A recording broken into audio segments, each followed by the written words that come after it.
سرویس میرسا؟ گلره تا کی؟ چی تا کی؟ تا کی باید صبح زود بیدار شیم، سگدو بزنیم، چند تا جا کار کنیم که فقط رو پای خودمون وایسیم؟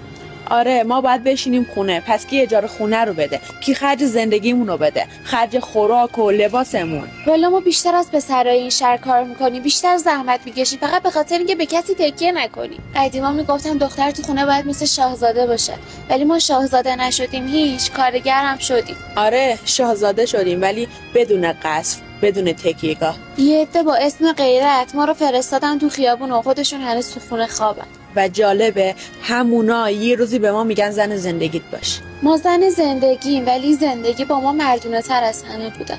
ولی هرچی که هست خودمون ساختیم، خودمون ادامه میدیم، چون ما بلدیم که رو پای خودمون وایسیم با اینکه حقمون نیست. میدونی ما نخواستیم قهرمان باشیم، ولی این وضعیت بد ما رو جنگجو کرد. آره رفیق، حق با توه.